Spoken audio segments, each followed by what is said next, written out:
Hi Sumates, welcome back to my channel. In today's video, we'll be learning how to make this beautiful crop kimono top with dangling pocket.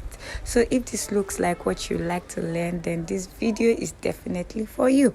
My name is Veronica Adams Eze. Welcome to Vera Adams YouTube channel. Without further ado, let's get started. The fabric used in this video is adire, and you know adire comes in 5 yards. So I was able to make a set before this, but when I decided to make this other set, the fabric was not enough. That's the essence of this black material that you're seeing, but it actually came out well because it made it even look more beautiful. So this is the remnant of the adire that I have after making the first set. If you are familiar with this kind of fabric, you know that it already has its own natural fold. So I'm going to be using the natural fold for the first fold, then I'm going to be folding it the second time to make it folding 4 into 4, just as we do when we're cutting flare. So you would understand this by the time I'm done folding. Just watch what I'm doing. As you can see, I've gone ahead to cut it out so that the camera will be able to capture it easily. But before I cut it out, I actually decided the width that I wanted. So you need to be sure of the width you want. So I'm working with a width of about 18 inches on fold. I'm adding sleeve to the regular shoulder measurements. Anyways, after that is done, there's nothing you can do about the length because this type of fabric comes in about length of 43-44. So of course, since it's folded, you should have about 22 to 23, maximum 23. So as you can see here, you can see that the fabric is on 4 folds, and then the length here is about 22.5. But the length that I need for this is 21 inches. So I'm going ahead to mark 21 inches. You can do whatever length you desire, but of course you're limited by the length of the fabric itself. So anyways, after this is done, I'm going to go over to the top of this fabric.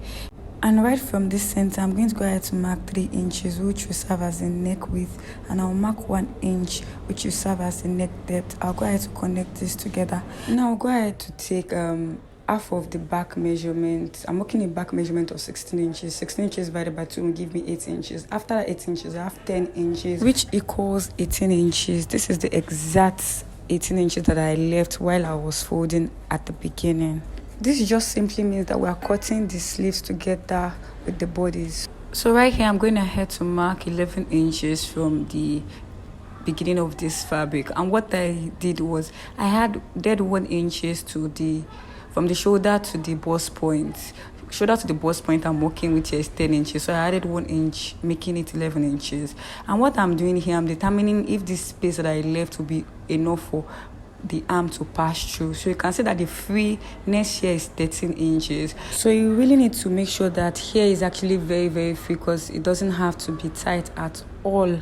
So you need to measure your client to be sure, especially for those that are on the big size. Anyways, on that 11 inches line, I'm going ahead to mark the bust band measurement, and I'm adding 3 inches for how free I want it to be. Then I added half an inch for the joining allowance. So you can decide to do 4 inches, 5 inches, depending on how free you want it to be. Next thing that I will do here is to come up on this same line by half of an inch and connect inwards, just as you're seeing me doing here. So same thing that I have on this bust line, I can take it down to the length of the top and mark, but I decided to remove about 1 inch from it. But you can decide to just do the same. You can decide to have the same thing that you have on your bust line, exactly the same here, but I decided to remove in fact I think I removed 1.5 inches. Now that I've connected from the waistline to the bust line, I'll go ahead and start cutting this part out.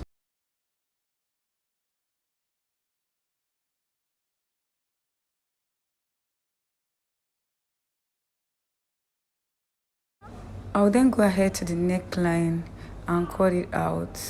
I'll cut it out. Note that I'm not cutting out the neck for the front yet. There's a reason for that. So now I can open this part up. That means when I open this part up, I had the same neckline for both the front and the back, was still on track. So but because if you cut the front together that way, you have it all messed up. So go ahead and open it up just as I'm opening it up right now.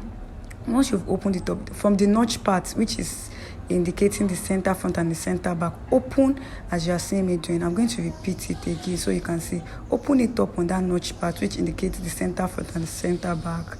Now that you have it like this is the time that you can now go ahead to cut out the front neckline. If not, you mess up the fabric. I hope you understand this. If you don't understand, go back to rewatch it. I'm sure that you do. So I'm aligning every part of this this top. I'm aligning it properly so that everything stays well. So the next thing to do right here is to measure. We all know that we use 3 inches for the neck width. You can see there's a crease line that indicates the beginning of that shoulder line here, because we're not joining the shoulder, so you need to be able to know where the shoulder line starts from. So from that point, I went ahead to measure 9 inches downwards, and from the center front, I went ahead to measure 2 inches outward. I hope you understand this. So I'm going to go ahead to measure the same 2 inches at the hem of the top. I'll go ahead and connect this together. The 9 inches that I came downwards by from for the neck depth, it's optional. You can do 8 inches, 7 inches if you like. If you're okay with how low the top came out, that's at the beginning of the video, then 9 inches is fine, especially if you're on a big size. I think 9 inches will be fine, but if you're on a small size, you can decide to reduce it. So it all depends on your preference. And you can see that I went ahead to notch that area, that where we have 9 inches, and I'm measuring it. This will help us to determine the opening on the collar. Not to worry, you understand this as we go on in the tutorial. So this is what you should have, or you should have something similar to this if you had followed all that I've said from the beginning of this video. I'm sure at this point you're wondering, how do we fit in the eye low that we have on the crop top? Anyways, that's what we're to do next. So I'm folding this just the front side, because the low effect is on the front side. So these are the 2 pieces for the front. Of course, by now you should know the difference between the front and the back is that the front has the cut for the collar. So right here on the front, I'm going ahead to mark 3 inches. That means I want the front to be shorter from the back by 3 inches. You can do 4, 5 depending on what you want. Now that I'm done cutting, I am placing the front on the back, and you can see the halo effect already taking shape. You can see that the front piece is shorter compared to the back piece. So now that this is done, this signifies that we can move on with this tutorial. So now we can start putting everything together, but before we do that, we have to hem the sleeve. So I'm going to go ahead to hem the sleeve. After hemming the sleeve, I also go ahead to join this on the side. But before I go ahead to do that, I'll go ahead to measure what we have on this neck, so that this would help us to determine the length of the collar. So I'm measuring from one end of the front towards the back neckline, the back to the front. So I have about 42 to 43 inches, and this will serve as the length of the collar. So I'm using a clear fabric for this collar. I've gone ahead to press it down, and I have 2.5 inches on fold. With the help of the ironing, I'm able to get the center of this collar. So I'm going to open it up on the center as you're seeing me doing, and I'll fold it just like this. So I have 2 equal parts on fold.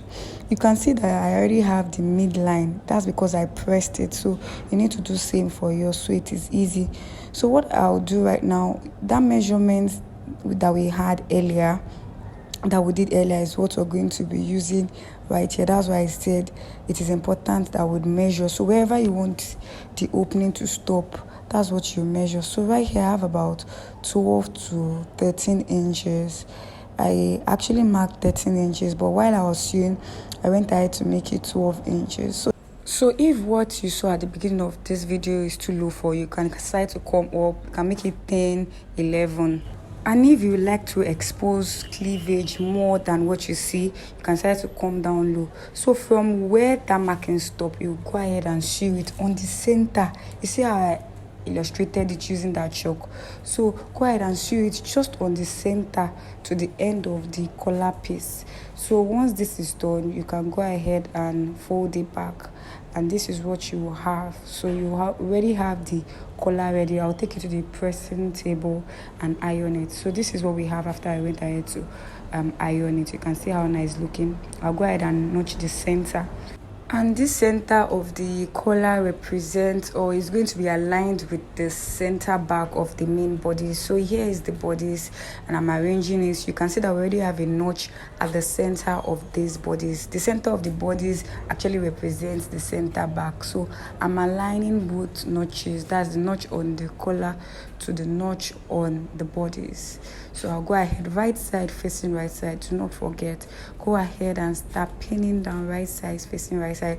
The best way to do this is to turn the bodies to the wrong side. It will be a lot easier, but I think I realized that as I was doing this and I turned it. But just do it from the beginning. It makes everything easy. I actually had shortage on the crepe fabric, which is the one for the collar, but I didn't want to start joining on the side. I didn't want any joining, and since the difference is not so much, I decided to just leave it like that. So you would see this when we're done with pinning. So after we're done pinning, I'll take this to the sewing machine and stitch it down with 1/2 inch, starting from the center to one end, then again from the center to the other end. So you see what I was talking about, the shortage. Yeah, so I'll go ahead and just trim off the excess on the main fabric. After I'm done with that, I'll go ahead and hem the length for the back separately, hem the length for the front separately. You can see that I didn't finish stitching on the side because you're supposed to do this hemming first, but anyways, that's why I just stopped stitching at that point. So you need to first hem the front, yes, and hem the back piece separately. You can see I've gone ahead to do this. I've hemmed the front and the back, and then I can go ahead and close up the side I didn't finish. So I'll go ahead and close up the side. After closing up the side, to make this part clean, you have to fold in. You open it up like this and fold this part inwards so that you don't have any rough edges showing. That's for the back. I'll go ahead and repeat the same process for the other side as well, and I'll bring it back to show us what it now looks like. So now this is what we have after I went ahead to stitch that part down. This is what we have. See how it's all looking nice. I went ahead to also press this, so it's looking very, very nice. I like what I see. I hope you do as well. So moving on to the main essence of this video, which is the dangling pocket. So for this pocket, I'll also be making use of the same black crepe, and I have length of 10 inches and width of 7 2/4 on fold. Don't forget to unfold, and I have 2 pieces, one for one side, the other one for the other side. Note that looking at this part, I realized that the width that I'll be working with should be around 6.5 inches, since I don't want the pocket to start immediately after the collar. So the first thing to do is to go ahead and fold this pocket at the top. You know how you have the top of your pocket folded inwards. So I'll go ahead and run a stitch to just hold it down. Then once that is done, you fold it just as I'm doing here. And on the wrong side, go ahead and stitch it down with 1/2 inch on the side like this. Then connect it downwards to meet the fold. I hope you understand what I'm saying. I really don't know how to put this in words, but just go ahead and watch exactly what I did there, and I'm sure you get it. So this part is showing you exactly what I did here before I start turning it inside out. So I think by this time you should already understand. So once this is done, I'll take it the 2 pieces, the pocket pieces, to the ironing table and give it a good press. So now bringing back the bodies, I think the final thing to do here is to just determine the positioning of the pocket. So you can decide that you want the pocket to be the same length as the back bodies, or you can decide that you want the pockets to be longer. So it all depends on your preference. You can play around this part. You don't have to be static, don't have to be the same thing that I did here. So I want the pocket to be 3 inches away from the center of the collar. So I'll go ahead and pin it. Please note that while I was pinning, I am raising the the front piece up. I'm not pinning the pocket and the front piece and the back piece together. No, if you do it that way, then it's no longer a pocket because you will not even be able to wear it. So make sure that when you're pinning the pocket only on the front piece. So I'm doing the other side as well, and you can see that I wanted the length of the pocket and the back piece to be the same. So for sewing, make sure that you're not sewing the front piece and the back piece together. Make sure that just exactly as I am illustrating here, you're opening up these bodies and you're sewing only on the front piece. So when you've exhausted the front piece, you can continue to sew on the pocket itself. So I'll take this to the sewing machine and bring it back to show us what we have. So this is what we have after I was done stitching. As you can see, I decided that I wanted the pocket half-inch longer than the back body, so you can stick to the same or equal, or you can even make it longer. If this is your first time on this channel, I want to say welcome. Do well to subscribe. I post useful content weekly, and if this video had been any helpful, do well to give it a thumbs up by clicking on the like button. So at this point, you can decide to leave it like this, or you can decide to go a bit extra. If you leave it like this, there's a probability that when you're putting something in the pocket, it might fall off at this part. So to ensure that to avoid such, you need to stitch just a part. That's the lower piece. You know, this pocket has two openings, so you sew on the one below. Yes, just run a stitch as I'm illustrating, just run, and of course when you're doing that, open it up just as you're seeing me doing here. So now that I'm done stitching that part down, this is what we have. You can see that there's no more opening for anything to pass through around that side. So if you don't mind that, you can just exclude this part, but if you want to be safe, just go ahead and stitch that part down.